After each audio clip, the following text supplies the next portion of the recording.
If you're hearing this, it means I made a mistake. And mistakes, in my world, don't stay small. They escalate. I don't chase criminals. I study patterns. Patterns don't scream. They whisper. And last month, something was whispering. 3 people disappeared. No forced entry. No struggle. No connection. Different ages. Different neighborhoods. Different lives. The police called it coincidence. Coincidence is a comforting word. It means no one is responsible.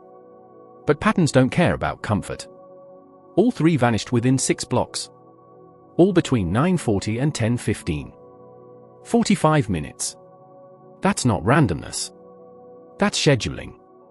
And at every memorial, there was one constant. Daniel Hart. 48. Corporate consultant. Clean background. Polished reputation. A thin scar across his cheek, just enough to make him look like a survivor. He stood to the left of every vigil.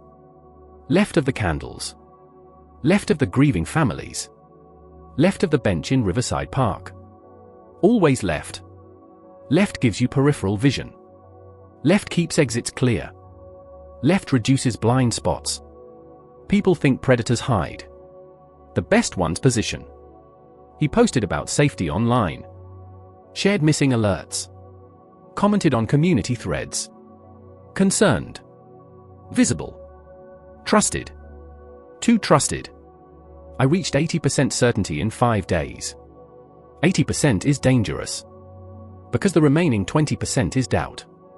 And doubt protects you from becoming what you hunt. So I waited. I mapped his routine. 8:10, commute. 12:45, lunch. 6:30, gym. 8:05, home. Precise. Predictable. Controlled. Except Tuesdays. 2 hours erased. No transactions. No GPS. No signal. Silence like that isn't accidental.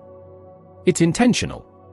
The night I decided to confront him, my phone vibrated. Unknown number. 1 word. Careful. No punctuation. No threat. Just awareness. I checked everything. My systems were clean. No breach. No trace. Which means the message wasn't digital. It was physical. Someone was watching me. That changes the structure. Because now there are 2 predators. One I can see. One I can't. The next morning, it rained. The cafe on 8th Street was half empty. Daniel chose his usual table. Facing the entrance. Always facing the entrance. Control. I ordered coffee. Black. Sat across from him. He glanced up. Evaluated. Dismissed. That's the power of being invisible. You missed something, I said. He looked up again.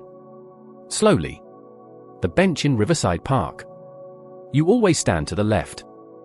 There was a shift. Micro-expression. Recognition. You return to scenes, I continued. Not to remember. Pause.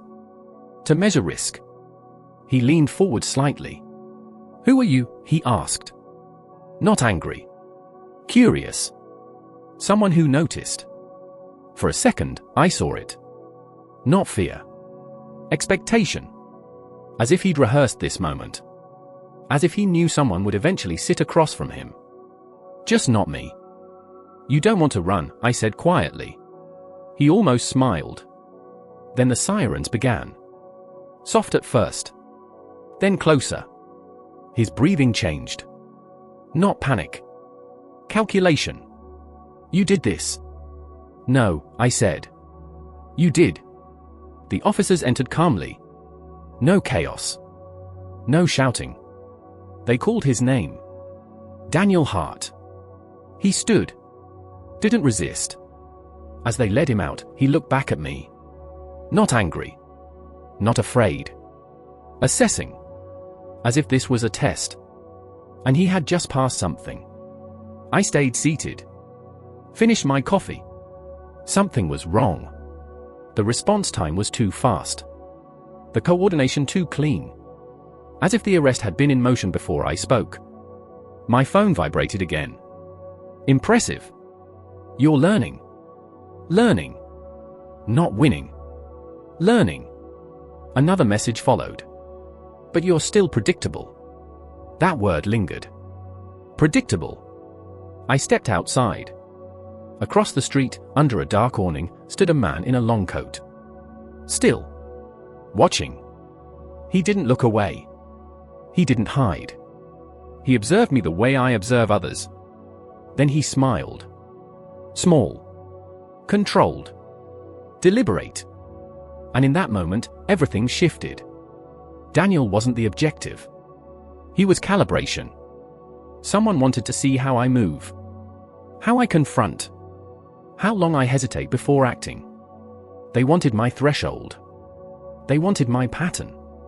The warning was never for Daniel. It was for me. Careful. Because now they understand my structure. They know I prefer proximity. They know I test before accusing. They know I operate alone. Which means next time, the person sitting across from me won't be a man hiding behind sympathy. It will be someone who already knows how I think. And if I miscalculate again, there won't be sirens. There won't be officers. There won't be witnesses. There will only be silence. Patterns don't shout. They whisper. And this time, the whisper was about me.